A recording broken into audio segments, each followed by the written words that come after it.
성막에 대한 말씀이 이제 끝났습니다. 모든 말씀이 다 끝났습니다. 다 기억하시죠? 네, 성막에 대해서 다 기억하시죠? 이제 이거 만들어야 돼요. 만들어야 돼요.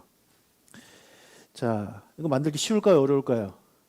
저 안에 온갖 그 성물들 다 들어있는 겁니다. 안 보이서 그렇지. 자, 쉬울 것 같아요? 어려울 것 같아요? 어려울 것 같죠? 그죠? 왜냐하면 우리는 지금 몇 달 동안 들었는데도 잘 모르는데 하나님한테 한번 듣고 나서 이거를 만든다? 이게 상당히 어려운 일입니다. 그래서 모세가 받아 적기는 받아 적는데 받아 적으면서도 그런 생각이 계속 들었을 거예요. 이걸 우리가 만들 수 있을까? 이걸 과연 내가 만들 수 있을까? 그런 생각을 했을 것 같아요. 예.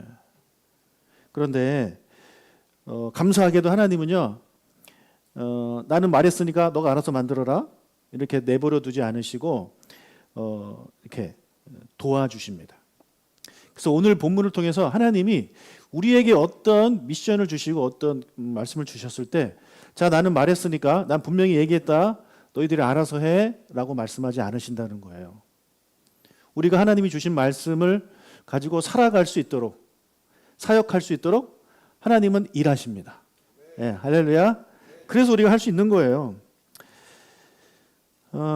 자, 제일 먼저 하나님은요, 어떤 말씀을 주시고 어떤 사명을 주시고 사역을 주시고 프로젝트를 주신 다음에는 반드시 그 일을 할 사람을 하나님이 꼭 선택하십니다. 출애굽이라는 그 거대한 정말 대단한 사역이잖아요. 그 담당자로 모세를 부르시듯이 하나님은 항상 하나님의 일을 하실 때 하나님이 하시는 것이 아니라 사람을 통해서 일을 하세요. 그 사람을 선택하시는 게 하나님이 일하시는 첫 번째예요. 31장 1절부터 5절까지를 같이 읽겠습니다. 여호와께서 모세에게 말씀하여 이르시되 내가 유다 지파 훌의 손자여 우리의 아들인 부살레를 지명하여 부르고 하나님의 영을 그에게 충만하게 하여 지혜와 총명과 지식과 여러 가지 재주로 정교한 일을 연구하여 금과 은과 노수로 만들게 하며 보석을 깎아 물리며 여러 가지 기술로 나무를 새겨 만들게 하리라. 부살렐이라는 사람이 이제 등장을 합니다. 부살렐. 자, 이 사람은요 유다 지파인데 유다 지파 그의 할아버지가 훌이에요. 여러분 훌 많이 들어보시지 않았습니까? 훌. 네. 출애굽한 이후에 이제 광야에 있을 때 아말렉 족속이 이제 몰래 뒤에서 이렇게 공격을 하지 않습니까? 약한 사람들.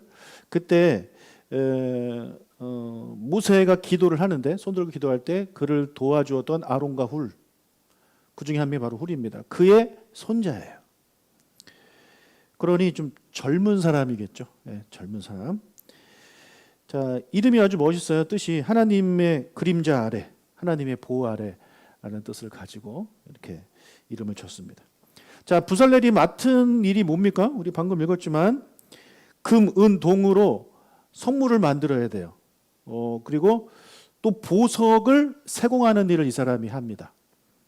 그리고 또 나무를 조각하는, 조각목을 조각하는 그런 일들을 이제 해야 되는 것입니다. 자, 하나같이 모두 다 정교함이 필요한 그런 작업입니다.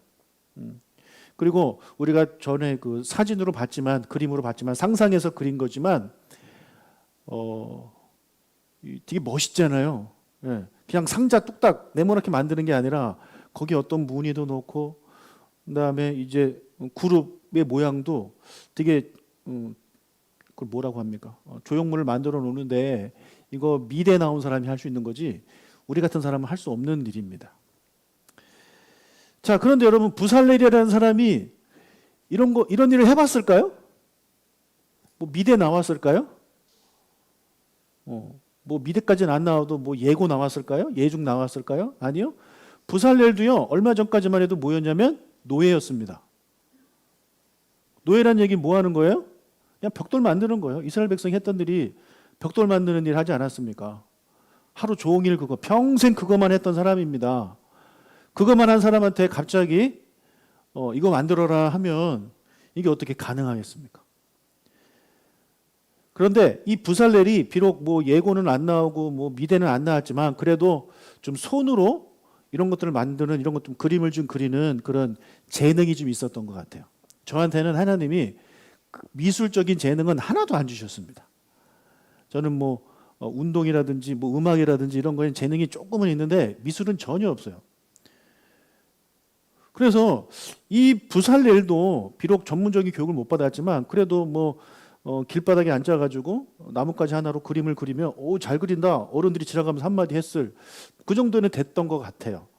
설마 저 같은 사람한테 이런 걸 하나님 맡기시지는 않겠죠. 자, 하나님이 비록 이 사람이 그런 미술적인 재능은 있었지만 아직까지 한 번도 해본 적이 없는 사람이에요. 예. 그리고 이게 하나님한테 말씀을 들어서 글로 써놓긴 했지만 이게 도대체 뭔지 어떻게 해야 되는지에 대해서 전혀 알지 못하는 정말 그런 답답한 상황이 아닐 수 없습니다.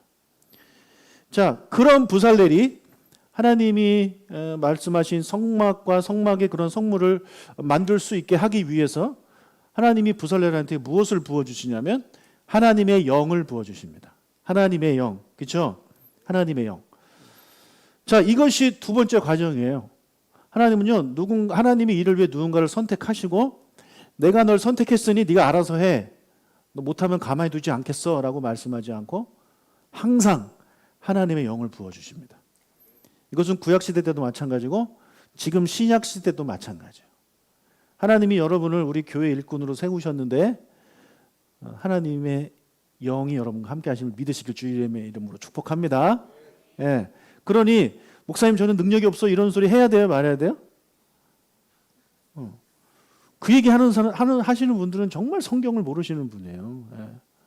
목사님 저는 능력이 없습니다. 예, 알아요. 누가 능력이 있대요? 저도 없고 여러분도 없어요. 대신 우리에게 무엇을 주셨다고요? 성령, 하나님의 영을 주셨단 말이에요.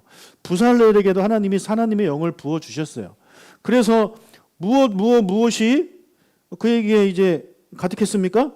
지혜와 총명과 지식 그리고 여러 가지 재주 이 네 가지가 그에게 부어졌어요. 무엇을 통해서? 하나님의 영을 통해서.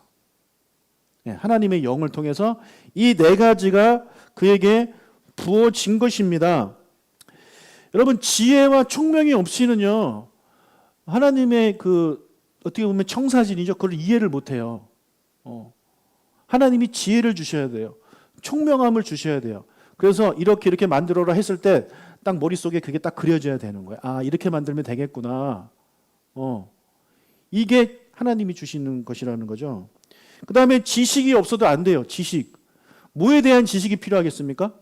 뭔가를 만들려면 재료가 필요하잖아요. 금, 은, 동, 뭐 보석, 조각목 이런 것들이 이제 재료가 되는데 그 재료에 대해서 알아야죠.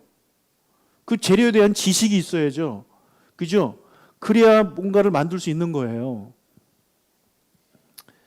그 다음에 무엇보다 더 필요한 게 뭡니까? 이젠 정교하게 그것들을 만들 수 있는 기술이 필요한 것입니다. 어떻게 만들지가 딱 머릿속에 들어왔고 그것에 쓰여지는 재료가 어떤 것들인지 그런 지식이 다 들어왔는데 손재주가 없으면 안 되잖아요.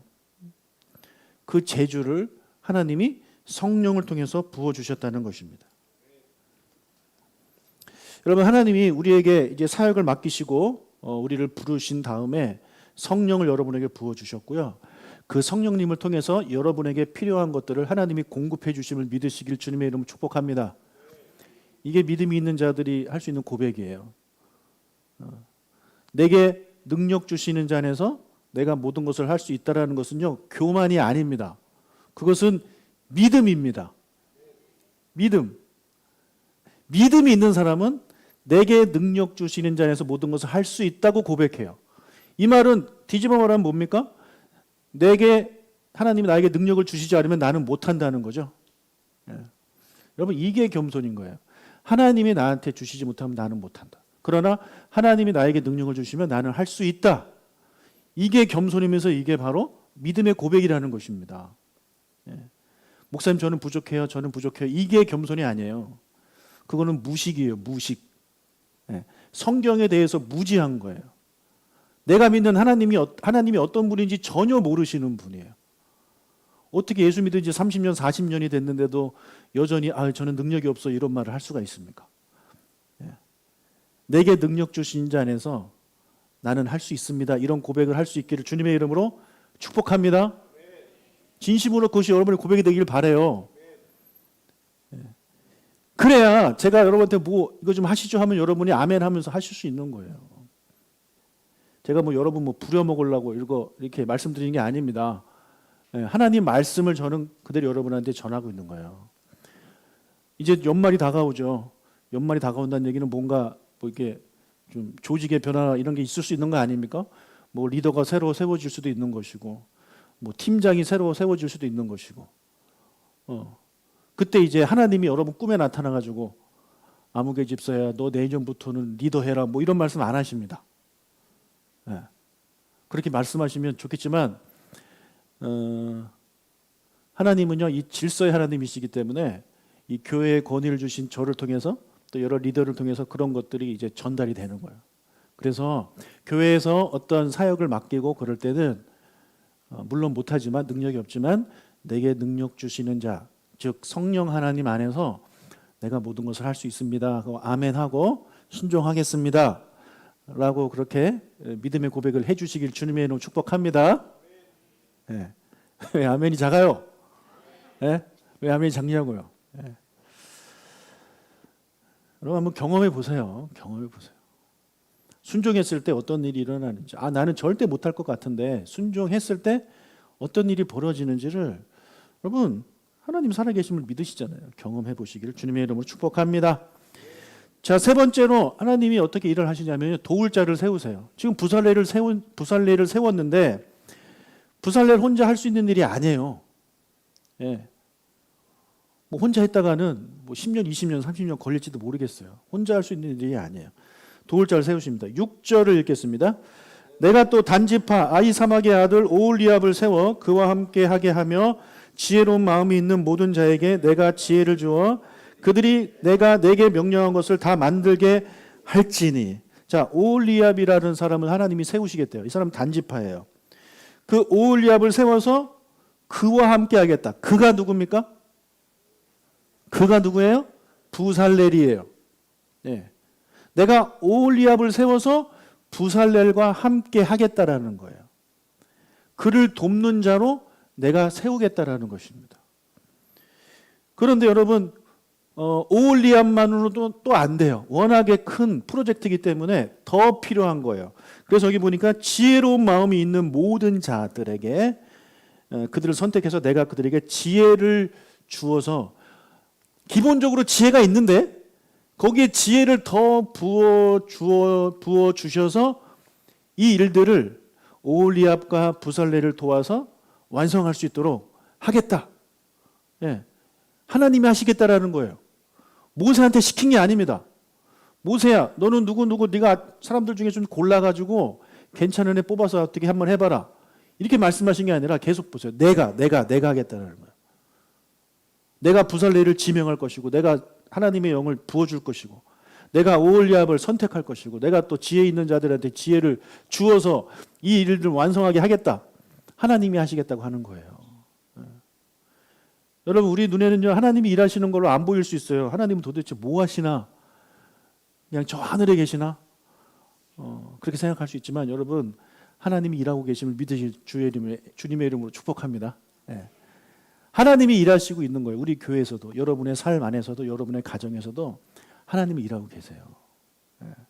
우리가 못 볼 뿐이에요. 자, 여러분 부살렐이요 아무리 성령이 충만해서 지혜와 총명과 지식과 재주가 막 부어졌다고 하더라도 혼자 할 수 없어요. 혼자 할 수 없어요. 반드시 돕는 자가 필요합니다. 예수님이요. 여러분 예수님이 부살렐보다 못하셨겠습니까? 예수님에게도 성령이 임하셨잖아요. 세례 받으실 때 성령이 임하셨잖아요. 그러면서 어마어마한 지혜와 뭐 이런 것들이 막 부어주시고 능력이 부어주셨잖아요. 하나님이. 그런 예수님도 혼자 사역하지 않으셨다라는 거죠. 12명의 제자를 선택하시고 또 40명의 제자가 나오고 그리고 보이지 않는 수많은 사람들이 예수님의 사역을 도와요. 이게 하나님이 하시는 일이에요. 뛰어난 한 사람을 딱 세우시고 그 사람이 다 하게 하는 것이 하나님이 원하시는 게 아니란 말이에요. 도울 자가 필요해요. 도울 자가 필요한 것입니다. 저도 마찬가지입니다. 여러분 저도요. 저를 돕는 분들이 필요합니다. 제가 처음 교회를 이제 개척했을 때 함께 하셨던 분들이 저를 얼마나 많이 도와주셨는지 저는 그냥 저 혼자 우리 집사람하고 애들 셋 데리고 맨 땅에 헤딩하듯이 그렇게 개척했다면 정말 힘들었을 것 같아요. 정말. 그러나 저에게도 감사하게도 돕는 분들이 계셨어요. 또 지금도 마찬가지죠. 지금도 교회 합병한 후에 많은 분들이 저를 도와주고 계십니다. 그래서 우리 교회가 계속해서 성장하고 있는 거 아닙니까? 목사님 혼자 다 하십시오. 저희는 격려하고 박수 치겠습니다. 이게 아니고 같이 하는 거죠. 같이.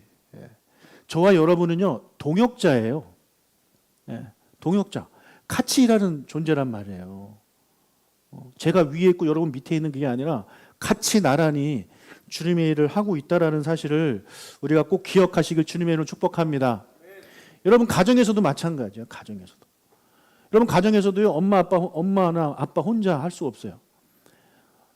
배우자가 도와줘야 되고 그리고 자녀들이 더 도와준다면 그 가정이 더 든든히 서갈 수 있겠죠. 우리 셀도 마찬가지입니다. 리더 혼자 하는 게 아닙니다.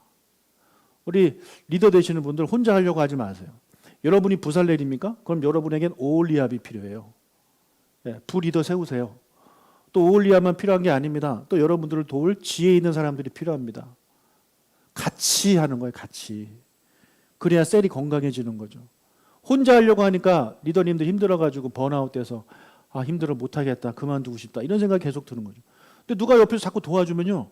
그만두고 싶어도 그만둘 수가 없어요. 왜요? 누가 도와주면 그렇게 힘들지 않거든요. 이겨낼 수 있거든요. 힘드신 분들 혼자 하려고 하니까 그러는 거예요. 엘리야가 얼마나 능력의 선지자였습니까? 근데 그 사람은요 혼자 했어요. 혼자 하니까 결국에 어떻게 됐습니까? 수백 대 1로 싸운 대승리를 거둔 다음에도 지쳐버리잖아요. 그래서 도망가 버리잖아요. 자기 혼자만 있다고 생각했거든요. 나 혼자밖에 없다. 나 혼자밖에 없다. 근데 하나님이 말씀하시죠. 아니, 너 혼자 아닌데 7천 명이 더 있어. 이렇게 말씀하십니다. 엘리야는 충격을 받은 거예요. 다 저기 우상 섬기는 사람들이 돼서 제대로 정신 차린 사람은 나밖에 없다고 생각했는데 아니요. 7천 명이 더 있대요. 그 7천 명 중에 한 명이 누굽니까? 엘리사 아닙니까? 엘리사. 엘리야의 능력을 그대로 이어받아서 갑절의 능력을 받은 사람이 엘리사인데 엘리사가 얼마나 대단한 일을 하냐고요. 그러니까 엘리야가 처음부터 사역 시작하면서 혼자 할 것이 아니라 엘리사 같은 사람을 딱 데리고 다니면서 이렇게 사역을 했다라면 그렇게 힘들지 않았을 거예요. 근데 혼자 하려고 하니까 힘든 거죠. 그리고 또 혼자 할 만했어요. 왜냐하면 워낙에 능력의 선지자니까. 그러니까 능력 있는 사람은요 그런 오류에 빠질 수 있어요. 나 혼자 할 수 있다. 아니에요. 혼자 못해요. 힘들어요. 여러분 겸손하셔야 돼요. 예수님도 혼자 안 하셨고 여러분 사도 바울도 얼마나 대단한 사람입니까? 근데 사도 바울 절대 혼자 사역하지 않죠. 신라 데리고 다니고 디모데 데리고 다니고 마가 데리고 다니고 많은 사람들과 같이 그 귀한 사역을 합니다. 또 여러분이 셀 원입니까? 그럼 리더를 도와주십시오. 여러분 셀에 오홀리압이 되어 주셔야 돼요. 여러분 셀에 지혜 있는 자가 되어 주셔야 돼요. 그래서 늘 그 자리에 같이 있어주고 도와주고 격려해주고 그런 힘이 되어 주시는 여러분들이 되시길 주님의 이름으로 축복합니다. 물론 모든 셀원들이 다 그렇게 될 수는 없어요. 그 셀원들 중에는 역할이 다 있더라고요. 어떤 사람은 리더 도와주는 역할, 어떤 사람은 리더 속썩이는 역할. 여러분 기왕이면 그 좀 괜찮은 역할 맡으십시오. 기왕이면 좀 멋진 역할, 리더 도와주는 역할을 맡아야지. 리더 힘들게 하는 역할을 맡아가지고 나는 나 같은 사람이 있어야 리더가 겸손하고 더 기도해 이런 생각하면서 뭐 계획적으로 괴롭히고 그러지는 않으시죠. 그냥 하나님 나라 일을 맡았으면 멋있는 역할 맡으십시다. 멋있는 역할. 리더 세워주고 격려하는 그런 여러분들이 되셔가지고 리더 내려놓고 싶어도 여러분 때문에 내려놓지 못하는 그런 일이 생겨야지 여러분 때문에 리더 내려놓고 싶다고 저 찾아오면 되겠습니까? 할렐루야. 도와주세요. 도와주세요. 함께 해주세요. 예. 함께 해주셔. 그게 좋은 거예요. 여러분, 함께 해주는 건요, 나에게 능력이 없어도 얼마든지 할 수 있는 거예요. 예수님의 제자들 12명 하나같이 별로였습니다. 예. 진짜 별로 중에 별로들만 이렇게 하나님이 예수님 모으셔가지고 제자로 삼지 않았습니까? 근데도 예수님은 그들과 하는 게 함께 하는 게 즐거웠어요. 기뻤단 말이에요. 마찬가지예요. 나에게 능력이 없어도요, 나에게 뭐 그런 성령 충만이나 막 기름 부음 이런 게 없어도, 기도 잘 할 줄 몰라도 그냥 리더 옆에 있어주는 거, 같이 있어주는 거, 그것만 해도 큰 힘과 큰 위로와 격려가 되는 거예요. 그렇죠, 리더님들? 네. 우리 김우성 집사님에게만 그런 분들이 넘쳐나길 축복합니다. 다른 분들은 필요 없나 봐요. 네. 자, 오홀리압과 이제 부살렐이 이제 대표와 좀 부대표 그런 느낌이 있는데 둘의 사역이 달라요. 둘의 사역이 달라요. 아까 부살렐이 맡은 일은 뭡니까? 금은동 보석, 나무 이런 걸 이렇게 좀 정교하게 조각하고 뭐 그렇게 하는 그런 역할을 맡았어요. 좀 세밀한 거. 반면에 오홀리압이 맡은 건 뭐냐면 좀 덩치 큰 애들이에요. 7절부터 11절 읽겠습니다. 곧 회막과 증거계와 그 위에 속죄소와 회막의 모든 기구와 상과 그 기구와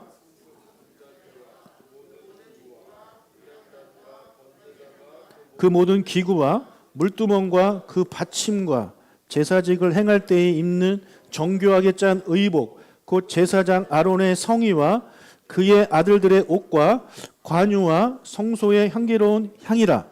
물은 내가 내게 명령한 대로 그들이 만들지니라. 자, 그들이라고 한 거 보니까 오홀리압 혼자 하는 게 아닙니다. 예, 아까 지혜로운 사람들이 많이 선택됐잖아요. 그 중에서 몇 명은 부살렐을 돕는 부살렐 팀이 되는 거고요.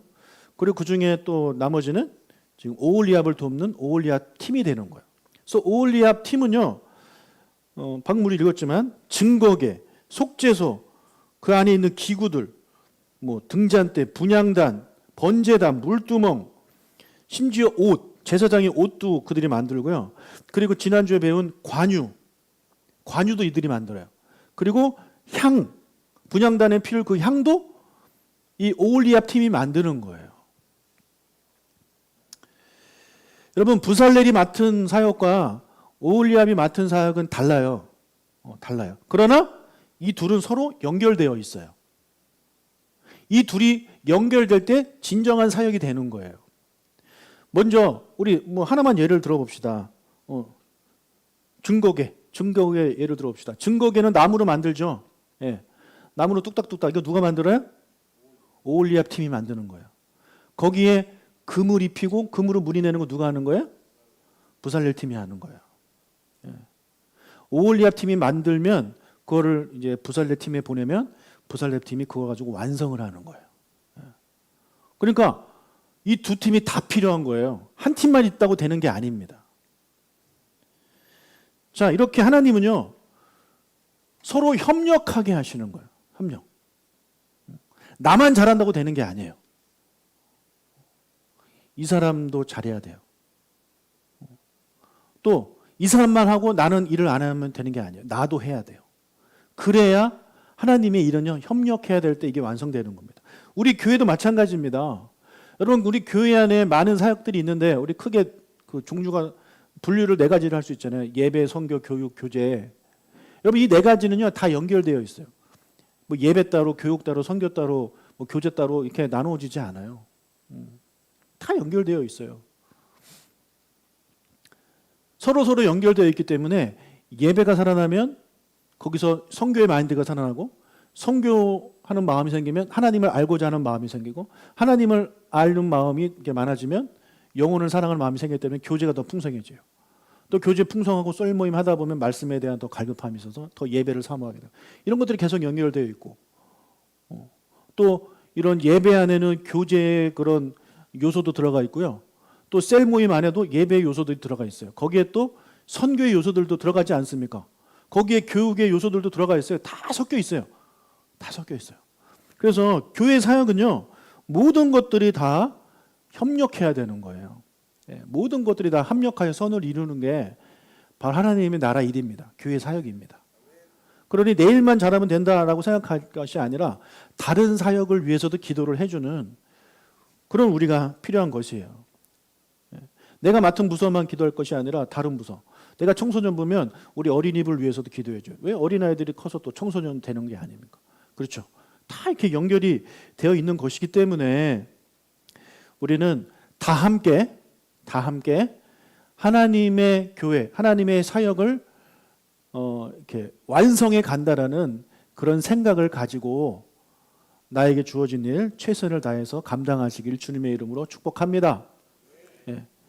그래서 우리 셀은 잘 되는데 옆에 셀이 힘들어해요? 못 본 척 하시면 안 돼요. 도와주셔야 돼요. 기도해 주시고. 때로는 우리 리더님들 그런 마음들이 좀 있으신지 모르겠어요. 우리는 막 사람이 차고 넘쳐가지고 막 차고 넘치는데 저 셀은 사람이 좀 부족해요. 그럴 때 여러분 파송 보내고 이런 거 할 수 있지 않습니까?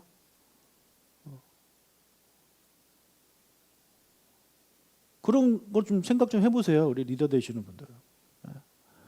목사님 그분은 뭐 우리 셀에서 빠지면 안 됩니다. 그럼 이분은요, 그분도 빠지면 안 됩니다. 그럼 저분은요, 그분도 뭐 빠지면 안 됩니다.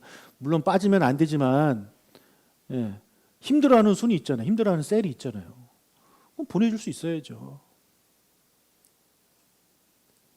사도 바울이 선교 떠나기 전에 어느 교회 있었습니까? 안디옥 교회 있었잖아요. 그죠? 안디옥 교회. 안디옥 교회 바나바와 함께 가가지고 사역할 때 교회가 막 부흥했단 말이에요. 그때 하나님이 그들을 그 두 명을 어떻게 보면 담임 목사와 부목사를 선교사로 보내는 거 아닙니까? 그러면 사도 바울과 바나바가 안디옥 교회에 있으나 마나한 존재이기 때문에 보낸 겁니까? 아니요. 그 누구보다도 필요한 존재들이었단 말이에요. 그럼에도 불구하고 하나님은 그들을 보내요. 선교지로. 왜요? 필요하니까 그들이 가서 섬기고 세우고 전파하고 이런 일들을 그들이 해야 되니까 보내는 거예요. 여러분 그렇다면 안디옥 교회 교인 입장이 되어 봅시다. 여러분이 안디옥 교회 교인이에요. 그럼 어느 날 바나바 담임 목사님하고 우리 바울 부목사님이 선교지로 가겠대요. 그럼 여러분 어떻게 생각하시겠습니까? 그럼 우리는요? 우리는요? 못 갑니다. 대부분 못 간다고 막 잡을걸요? 그럼 둘 중에 한 명만 가십시오. 둘 중에 한 명만 가위바위보 해가지고 이긴 사람이 남고 진 사람 가십시오. 뭐 이렇게라도 할 거 아닙니까? 왜 꼭 둘이 가야 됩니까? 그죠? 근데 이 안디옥 교회 교인들이 성숙한 게 뭐냐면 둘을 다 보내요. 이거 정말 힘든 일입니다. 이거 정말 쉬운 일이 아니에요. 왜 그런 것이 가능하느냐? 안디옥 교회만 하나님의 교회가 아니라는 거죠. 우리 교회만 잘 된다고 되는 게 아닌 거예요. 하나님을 알지 못하는 수많은 사람들한테 가서 복음 전해서 교회가 세워지면 그게 하나님의 교회가 확장되고 하나님의 나라가 확장되는 거 아닙니까? 그런 마인드를 가지고 있으니까 보내는 거예요. 당장 우리 교회는 좀 어려울 수 있어요. 손해볼 수 있어요. 이 두 분이 감으로 인해서 내가 좀 피곤해질 수 있어요. 내가 좀 더 일을 해야 될 수도 있어요. 그래도 보내는 거예요. 하나님의 나라를 위해서. 따라서 우리 셀이 좀 그렇게 풍성하지는 않지만 그래도 저 셀보다 내가 좀 낫다. 그러면 우리 중에 한두 분 우리 저쪽에 가서 같이 예배드리고 그렇게 줍시다. 물론 이쪽이 뭐 싫어할 수도 있지만 그게 아니라면 그런 마음이 여러분 안에 좀 들었으면 좋겠어요. 남을 좀 돌아볼 줄 아는, 다른 사람의 사역을 좀 돌아볼 줄 아는 그런 마음들이 여러분한테 있었으면 좋겠고, 혹시라도 그런 제안이 오게 되면 안 됩니다라고 할 것이 아니라 아멘 하고 파송할 수 있는 여러분들이 되셨으면 참 좋겠다라는 그런 개인적인 마음을 저는 가지고 있습니다. 목사님 저렇게 말해놓고 연말에 우리 세론 빼가려고 하나 보다 이렇게 생각하시면 여러분 안 됩니다. 그런 생각을 좀 제발 좀 버리시기를 축복합니다.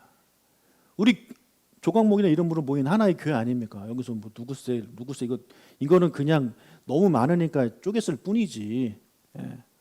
누구 잘 되고 못 되고 이게 그거 중요한 거 아니잖아요. 근데 같이 성장하는 게 중요하다. 그것을 우리가 꼭 기억하셨으면 좋겠습니다. 아멘. 예.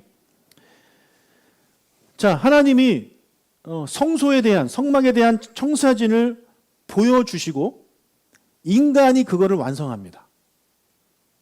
이게 하나님이 하시는 일이에요. 하나님은 우리에게 비전을 주시고 명령을 주시면 그것을 인간이 행동으로 옮겨야 돼요. 그런데 인간이 그것을 완성하려면 인간 힘으로 못해요. 반드시 성령 하나님의 힘이 필요해요. 그래서 성령 하나님을 주시고 그 성령 하나님을 통해서 일들을 감당할 때 그 혼자 하는 것이 아니라 도울 자가 필요하고 뿐만 아니라 다른 팀과 함께 협력하는, 그래서 하나님이 우리에게 주신 귀한 사명들을 완성해 갈 수 있다. 이것을 꼭 기억하시길 주님의 이름으로 축복합니다. 아멘. 아멘. 자, 지금 모세는 어디에 있습니까? 지금 모세는 어디 있나요? 시내산에 있죠. 시간 정상에 있어요. 언제 올라갔죠? 자, 출애굽기 19장에서 제가 잠깐 정리해드리고 넘어갑니다. 출애굽을 한 다음에 출애굽기 19장에 되면 이스라엘이 시내산에 도착해요. 시내산에 도착해가지고 하나님이 그들과 시내산 언약을 맺기를 원하세요. 그래서 하나님이 그들이 있는 곳까지 내려오세요. 올라가라가 아니라 내가 내려갈게 해서 하나님이 내려오셨어요. 내려오셔가지고 그 시내산 언약을 이제 말씀하십니다. 시내산 언약의 첫 번째가 뭐냐면 십계명이에요. 그게 20장에 나오는 내용입니다. 근데 그 십계명을 하나님이 직접 말씀해 주시고 사람들이 직접 들으니까 듣다 보니까 너무 무서워요. 죽을 것 같아요. 그래서 모세한테 부탁하죠. 아, 우리는 계속 듣다가는 죽을 것 같다. 그러니 당신 혼자 듣고 우리한테 전달을 해줘라. 이렇게 부탁을 합니다. 그래서 모세가 시내산에 올라가가지고 모세 언약 그 제단법부터 시작해가지고 23장까지 모세 언약에 대한 그 내용을 들어요. 그래서 그것을 가지고 다시 모세가 내려와서 사람들한테 말해줍니다. 하나님이 이렇게 하라고 우리에게 말씀해 주셨다. 너희들 할 거냐 말 거냐? 그랬더니 이스라엘 백성이 하겠다. 그럼 이제 언약식을 이제 맺게 되는 거잖아요. 그게 24장 내용이에요. 그래서 이제 언약식을 맺고 같이 밥 먹고 뭐 이런 거 기억나시죠? 대표들만 같이 먹었지만 같이 밥 먹고 나서 그럼 이제 구체적으로 그 23장까지 나왔던 모세 언약을 신실하게 행하기 위해서는 반드시 필요한 것이 있었으니 그것이 바로 성막. 예. 성막이 있어야 이것이 가능한 거기 때문에 성막에 대해서 하나님이 다시 모세를 시내산으로 부르셨어요. 그게 25장이에요. 그래서 25장부터 지금까지 31장까지 성막에 대한 이야기를 쭉 해주신 겁니다. 자, 그리고 다시 모세를 내려보내시는데 내려보내시기 전에 마지막으로 하시는 말씀이 안식일에 대한 내용입니다. 안식일. 왜요? 이 안식일은 성막과 밀접한 관계가 있는 거잖아요. 그죠? 네. 자, 12절부터 17절까지 읽겠습니다. 너는 이스라엘 자손에게 말하여 이르기를 너희는 나의 안식일을 지키라. 이는 나와 너희 사이에 너희 대대로 표징이니 나는 너희를 거룩하게 하는 여호와인 줄 너희가 알게 함이라. 너희는 안식일을 지킬지니 이는 너희에게 거룩한 날이 됨이니라. 그날을 더럽히는 자는 모두 죽일지며 그날에 일하는 자는 모두 그 백성 중에서 그 생명이 끊어지리는. 엿새 동안은 일할 것이나 일곱째 날은 큰 안식일이니 여호와께 거룩한 것이라. 안식일에 일하는 자는 누구든지 반드시 죽일지니라. 이같이 이스라엘 자손이 안식일을 지켜서 그것으로 대대로 영원한 언약을 삼을 것이니 이는 나와 이스라엘 자손 사이에 영원한 표징이며 나 여호와가 엿새 동안에 천지를 창조하고 일곱째 날에 일을 마치고 쉬었음이니라 하라. 자, 안식일에 대해서 말씀하시면서 뭐 길지 않은 구절인데요. 여기서 3번 반복한 게 있어요. 그게 뭐냐면 안식일에 일하면 죽여라 합니다. 안식일에 일하면 죽여라. 얼마나 하나님이 안식일을 중요하게 생각하는지 우리가 알 수 있는 거예요. 안식일 이 규정을 어기는 놈들은 다 죽여라. 이것에 대해서는 우리 뭐 주일날 또 안식일이 나오는 본문이기 때문에 더 말씀을 드리고요. 여러분 13절에 보니까 나의 안식일이래요. 나의 안식일. 그러니까 안식일은 하나님 거라는 겁니다. 하나님 거. 그래서 우리가 안식일을 지키지 않고 범하면 그건 하나님의 나를 우리가 도둑질하는 거예요. 그러면 안식일은요 우리 게 아니에요. 하나님 것입니다. 뭐 월화수목금토는 뭐 우리 거냐? 우리 건 아니지만 하나님이 너희들 열심히 살라고 이렇게 허락을 해주셨어요. 그러나 안식일, 우리 주일이라고 지금 뭐 치지만 그래서 일주일에 하는 하나님의 것이다라고 하나님이 딱 정해놓으신 거죠. 하나님이 우리한테 재물 너희들 다 줘라. 내가 준 거지만 너희들 가져라. 그러나 11조 내 거다 이렇게 말씀하신 것과 똑같은 거예요. 이 안식일은 하나님과 우리 사이의 표징이래요. 하나님과 우리 사이의 표징. 어떤 표징이냐? 안식일을 통해서 우리는 하나님이 우리를 거룩하게 하시는 분이심을 알게 된다. 그렇게 지금 성경은 이렇게 말을 하고 있습니다. 안식일을 통해서 우리가 하나님이 우리를 거룩하게 하신다. 어떻게 해요? 어떻게 안식일을 통해서 하나님이 우리를 거룩하게 하시죠? 바로 제사를 통해서입니다. 성막에서 이루어지는 제사를 통해서 너희의 죄가 깨끗해진다. 거룩해진다. 그래서 이 안식일은 하나님이 우리의 죄를 없애주시는, 우리를 깨끗하게 해주시는 그런 분이다라는 것을 일주일에 한 번씩 반복하면서 깨닫게 하는 거예요. 우리가 일주일에 한 번씩 뭐 여러분들 수요일도 금요일도 오지만 보통 사람들은 주일에 한 번 오잖아요. 그분들은 주일날 오면서 무슨 생각을 가지고 와야 되냐면 하나님이 우리의 죄를 깨끗하게 하시는 분이다. 하나님이 우리를 거룩하게 하시는 분이다. 라는 것을 주일날 와서 예배 드릴 때마다 그것들을 기억해야 되는 거예요. 하나님이 나를 거룩하게 하신다. 그것을 기억하고 예배 드리는 사람. 근데 그게 아니라 교회 가면 복 받는다. 이런 생각을 가지고 오는 사람들은요, 하나님을 너무나도 잘못 알고 있는 것이고, 오해하고 있는 거예요. 그럼 우리 복 받으려고 예배 드리는 게 아니에요. 거룩함을 회복하기 위해서 우리는 예배 드리는 거예요. 그게 안식일이 우리에게 주시는 표징이라고 지금 하나님이 분명히 말씀하고 있습니다. 그러면 안식일은 성회로 모이는 날이잖아요. 성회. 레위기 23장 3절 읽겠습니다. 엿새 동안은 일할 것이요 일곱째 날은 쉴 안식일이니 성회의 날이라. 너희는 아무 일도 하지 마라. 이는 너희가 거주하는 각처에서 지킬 여호와의 안식일이니라. 하나님이 안식일에 일하지 않게 하시는 이유, 일하면 죽인다라고까지 말하면서 그 정도로 일하지 말라는 거죠. 그렇게까지 말하신 이유가 뭐냐면 사람들이 성회로 모일 수 있게 하기 위해서입니다. 일이 있으면 성회로 못 모이니까 너희들 성회가 제일 중요하니까 일하지 마. 무조건 성회에 모여. 그 목적을 가지고 안식일에 쉬게 하시는 거예요. 성회가 뭡니까? 거룩한 모임이잖아요. 그 당시는 하나님께 제사 드리는 모임이고 지금 이 시대, 세워장 시대 때는 하나님께 예배하는 모임입니다. 그러니까 하나님이 우리를 예배하라고 주일날 우리를 쉬게 하는 거예요. 우리 놀러 가라고 우리를 쉬게 하는 게 아닙니다. 예배하라고. 그래서 우리가 직장을 구할 때도 이 고민 잘 해야 돼요. 내가 예배를 잘 지킬 수 있는 직장을 얻을 것인가.